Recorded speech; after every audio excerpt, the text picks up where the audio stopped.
गाजियाबाद के गाजीपुर में पुलिस की तरफ से एनकाउंटर किया गया, एक बदमाश घायल। और आपको बता दें, एनकाउंटर में एक बदमाश के घायल होने के बाद पुलिस लगातार कार्रवाई में जुटी। गाजियाबाद में पुलिस ने एक चेन स्नेचर को गिरफ्तार किया। आरोपी के पास से एक तमंचा, मोबाइल और 34,000 नकद बरामद किए गए। महाराष्ट्र के उल्हासनगर में क्राइम ब्रांच ने 2 बांग्लादेशी महिलाओं को किया गिरफ्तार। एक महिला पिछले 23 साल से भारत में रह रही थी। यूपीएसटीएफ ने की परीक्षा केंद्र में छापेमारी, 6 आरोपियों को किया गिरफ्तार। नकल माफियाओं में मचा हड़कंप, 50-50 हजार नकल के नाम पर वसूली। पीएम मोदी 2 दिनों के गुजरात दौरे पर आज से सूरत और नवसारी में कई कार्यक्रमों में होंगे शामिल। सीआईएसएफ का 56वां स्थापना दिवस आज। स्थापना दिवस पर सीआईएसएफ के कार्यक्रम में शामिल हुए अमित शाह। मथुरा में विश्व प्रसिद्ध बरसाना में आज होगी अनोखी लड्डू होली। 10 टन लड्डुओं की होगी वर्षा। यूपी सीएम योगी आदित्यनाथ भी होंगे शामिल। जम्मू कश्मीर के पूर्व मुख्यमंत्री फारूक अब्दुल्ला ने भी औरंगजेब विवाद पर दिया विवादित बयान। मुगलों का इतिहास नहीं बदला जा सकता। और ब्रिटेन में भारतीय विदेश मंत्री एस जयशंकर की सुरक्षा में चूक पर भारत ने कड़ी आपत्ति जताई। ब्रिटेन ने सुरक्षा में हुई चूक की कड़ी निंदा भी की। बिहार में जनसुराज के सूत्रधार और राजनीतिक रणनीतिकार प्रशांत किशोर का बड़ा दावा, तेजस्वी यादव के खिलाफ लड़ेंगे चुनाव। जनसुराज 243 सीट पर चुनाव लड़ना तय है और उसकी घोषणा हम लोग पहले ही कर चुके हैं। मेरी ओर से, मेरे नाम से किसी ने राघोपुर से आवेदन दिया है। पार्टी में अगर तय होगा तो लड़ेंगे। बिहार के गोपालगंज में हनुमान कथा के दौरान बोले धीरेन्द्र शास्त्री, ये देश बाबर का नहीं बल्कि रघुवीर का। बागेश्वर धाम के पीठाधीश्वर धीरेन्द्र शास्त्री ने हिंदू राष्ट्र की मांग पर जोर देते हुए कहा, अब होगी हिंदुत्व की क्रांति। बीजेपी नेता दिनेश शर्मा ने बदला अपने घर का पता। तुगलक लेन की जगह लगाई स्वामी विवेकानंद मार्ग की पट्टिका और सोशल मीडिया पर जारी की गृह प्रवेश की तस्वीर। रिपब्लिक प्लेनरी समिट 2025 का सफल आयोजन, विशिष्ट अतिथि के तौर पर पीएम मोदी ने की शिरकत। रिपब्लिक प्लेनरी समिट में अक्षय कुमार, सोनू निगम, अदनान सामी ने बाधा सम, अश्विनी वैष्णव और नितिन गडकरी, ज्योतिरादित्य सिंधिया, रेखा गुप्ता ने बताया विकसित भारत का रोड मैप। समिट में पीएम मोदी ने अर्बन नक्सल पर साधा निशाना, बोले जो पार्टियां नक्सल विरोधी थी वो भी अब अर्बन नक्सल के जाल में। भारत के विकास के घोर विरोधी हैं अर्बन नक्सली। ने अपना जाल इतनी तेजी से फैलाया है कि जो राजनीतिक दल अर्बन नक्सल के विरोधी थे, ऐसे राजनीतिक दलों में आज अर्बन नक्सल पैठ जमा चुके हैं। रिपब्लिक प्लेनरी समिट में बोले पीएम मोदी, भारत में दुनिया का तीसरा सबसे बड़ा स्टार्टअप इकोसिस्टम और देश में 250 से ज्यादा स्पेस स्टार्टअप्स। कांग्रेस ने देश की उम्मीदों को कुचला था। कांग्रेस ने देश के लोगों की एस्पिरेशंस को कुचल दिया था। आज 250 से ज्यादा स्पेस स्टार्टअप देश में बन गए हैं। पीएम मोदी ने कई ऐलान किए। पीएम मोदी ने कहा कि 10 साल पहले सोलर एनर्जी के मामले में भारत की दुनिया में कहीं गिनती नहीं होती थी। आज भारत इस मामले में दुनिया के 5 टॉप देशों में एक है। 10 साल पहले सोलर एनर्जी के मामले में भारत दुनिया में कहीं गिनती नहीं होती थी, लेकिन आज भारत सोलर एनर्जी कैपेसिटी के मामले में दुनिया के टॉप 5 कंट्रीज में से हैं। प्रधानमंत्री मोदी ने कहा कि मैं पिछले दिनों से लगा हूं कि 1 लाख नौजवानों को राजनीति में लाना है। वो 1 लाख ऐसे जो उनकी फैमिली में फर्स्ट टाइमर हो।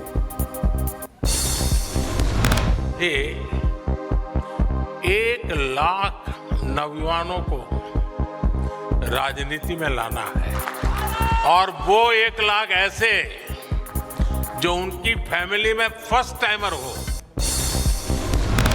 समिट में 2025 में भारत की तेजी से बढ़ती अर्थव्यवस्था और वैश्विक स्तर पर उनकी बढ़ती भूमिका पर भी पीएम ने बात की। उन्होंने रिपब्लिक टीवी को युवा प्रतिभाओं को मंच देने और हैकाथॉन प्रतियोगिता आयोजित करने की सराहना की।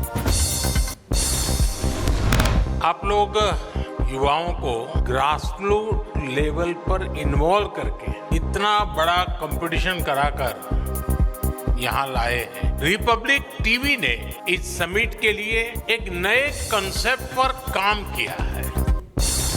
प्रधानमंत्री मोदी ने कहा कि 10 साल पहले भारत दुनिया की 11वीं सबसे बड़ी अर्थव्यवस्था थी, लेकिन अब ये 5वीं सबसे बड़ी अर्थव्यवस्था बन गई है और जल्दी तीसरे स्थान पर भी पहुंचने और आगे बढ़ रही है। 65 साल बाद भी भारत दुनिया की 11वें नंबर की इकोनॉमी था। बीते दशक में हम दुनिया की 5वें नंबर। दिल्ली के अकबर रोड के साइन बोर्ड पर कालिक पोती गई। कालिक पोतने वालों ने लगाया छत्रपति संभाजी मार्ग का पोस्टर। कहा, देश को लूटने वाले आक्रांताओं के नाम पर नहीं होना चाहिए सड़क का नाम। शाहजहांपुर में हिंदू जागरण मंच ने अबू आजमी के खिलाफ किया प्रदर्शन। अबू आजमी का पुतला भी फूंका गया। अबू आजमी के खिलाफ देशद्रोह का मुकदमा भी दर्ज करने की मांग है। बहराइच में कोर्ट के आदेश के बाद मदरसे पर चला बुलडोजर। 30 साल पुराने मदरसा को किया गया ध्वस्त। संभल में त्योहारों को लेकर पीस कमेटी की बैठक और सीओ अनुज चौधरी ने कहा कि जिन्हें होली के रंग से परेशानी है वो घर से ना निकले। संभल में होली को लेकर जुमे की नमाज का समय जो है बदल गया है। 2 बजे के बाद पढ़ी जाएगी नमाज। दिल्ली में पुलिस ने नाइट पेट्रोलिंग तेज की और त्योहारों पर शांति सद्भाव के साथ पुलिस ने नाकेबंदी शुरू की। लखनऊ में रमजान और होली के त्योहार को लेकर पुलिस सतर्क। पुलिस ने आम जन को दिया सुरक्षा का भरोसा। हरियाणा में दिखा तेज रफ्तार का कहर। दिल्ली पुलिस की स्पेशल सेल के एक हेड कांस्टेबल की सड़क हादसे में जान चली गई। जयपुर की सज्जनगढ़ की पहाड़ियों में लगी भीषण आग। आसपास का इलाका कराया गया खाली। गुजरात के गांधीधाम में कामधेनु गौ सेवा ट्रस्ट में लगी भयंकर आग। मौके पर फायर ब्रिगेड की टीम मौके पर पहुंचने के बाद कड़ी मशक्कत के बाद आग पर काबू पाया। एटा में 2 कारों में हुई भीषण टक्कर। हादसे में आधा दर्जन लोग हुए गंभीर रूप से घायल। सूचना पर पहुंची पुलिस ने सभी घायलों को एटा मेडिकल कॉलेज में करवाया भर्ती। महोबा में एक बारात में घुसा बेकाबू ट्रैक्टर। एक महिला समेत 5 लोग घायल बताए जा रहे। पुलिस ने घायलों को उचित इलाज के लिए अस्पताल में भर्ती कराया। मध्य प्रदेश के बैतूल में कोयला खदान की छत गिरने से 3 मजदूरों की मौत। WCL की भूमिगत खदान में हुआ था हादसा। गुजरात के साबरकांठा में ट्रक से टकराई जीप और हादसे में 2 लोगों की मौत। 15 से ज्यादा लोग घायल बताए जा रहे हैं।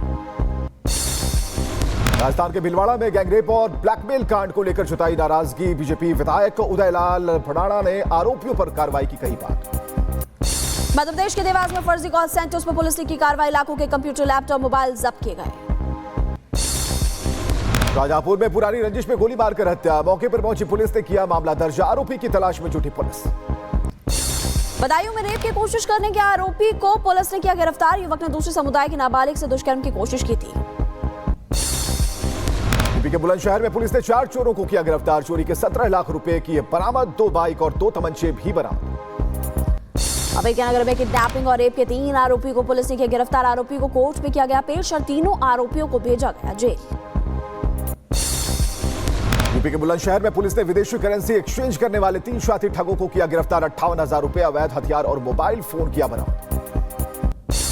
शाहजहांपुर में बेटे ने शराब के नशे में मां पर किया हमला। मां की मौके पर मौत। ग्रामीणों ने आरोपी को पकड़ा। पुलिस के हवाले किया गया। शाहजहांपुर में 4 साल की बच्ची का अपहरण। पुलिस ने बच्ची को अपहरणकर्ताओं के चंगुल से छुड़ाया। आरोपियों को गिरफ्तार कर भेजा जेल। बहराइच में ज्वेलरी शॉप से सोने की लौंग का डिब्बा लेकर महिलाएं फरार हुई। तस्वीरें कैमरे में कैद हुई। पुलिस फुटेज के आधार पर कार्रवाई में जुटी। बहराइच में भेड़िए के आतंक के बाद नरभक्षी कुत्तों का बढ़ा आतंक। कुछ ही दिन पहले कुत्तों के झुंड ने 9 साल की बच्ची पर किया था हमला। इलाज के दौरान बच्ची की हुई थी मौत। दुधवा नेशनल पार्क की सोनारीपुर रेंज में छोड़ा गया बाघ। वन विभाग की टीम लखनऊ से पिंजरे में लेकर पहुंची थी। वन विभाग की टीम ने ट्रैंकुलाइज कर बाघ को छोड़ा और लखनऊ के रहमान के रन में वन विभाग की टीम द्वारा पकड़ा गया था बाघ। 180 स्टारशिप के मेगा रॉकेट का अंतरिक्ष यान से संपर्क टूटा। परीक्षण के कुछ ही मिनट बाद स्पेस एक्स का अंतरिक्ष यान से संपर्क टूट गया। यूरोपीय आयोग के अध्यक्ष ने महाद्वीप की सुरक्षा को लेकर बड़ी बात कही और कहा कि यूरोप की सुरक्षा सुनिश्चित करने के लिए दृढ़ संकल्पित है। फ्रांस के राष्ट्रपति मैक्रोन ने हंगरी के प्रधानमंत्री से की मुलाकात। यूक्रेन की मदद के लिए इमरजेंसी मीटिंग को लेकर चर्चा। बढ़ सकती है यूक्रेन को देने वाली मदद। रूस ने ज़ेलेंस्की के गृहनगर में दागी बैलिस्टिक मिसाइल। 4 लोगों की मौत, बाल बाल बचे होटल के कर्मचारी। यूक्रेनी सैनिकों ने रूसी सैनिकों पर दागे रॉकेट, रूसी सैनिकों के ठिकानों को निशाना बनाया, बर्फीले इलाके में तनाव भरा माहौल। बेल्जियम के किंग फिलिप से मिले यूक्रेन के राष्ट्रपति ज़ेलेंस्की, यूक्रेन के लिए सैन्य खर्च बढ़ाने को लेकर चर्चा की गई। टैरिफ वॉर की आशंका के बीच लड़ पड़े राष्ट्रपति ट्रंप, मैक्सिको को 2 अप्रैल तक दी छूट, 1 महीने के लिए टैरिफ स्थगित। इजरायली अधिकारियों ने वेस्ट बैंक में लापता 10 भारतीय श्रमिकों को ढूंढकर इजराइल वापस ले गए और भारत ने श्रमिकों की सुरक्षा को लेकर संपर्क किया था। अमेरिकी राष्ट्रपति ट्रंप ने मैक्सिको पर 2 अप्रैल तक किसी भी तरह के टैरिफ से किया इनकार। राष्ट्रपति क्लाउडिया शिनबाम ने इससे बात करने के बाद उन्होंने लिया फैसला। अमेरिका राष्ट्रपति ट्रंप ने हमास को फिर से दी धमकी और बंधकों की जल्द रिहाई के लिए कहा कि 8 पूर्व बंधकों से मिलने के बाद हमास को आखिरी चेतावनी है ये।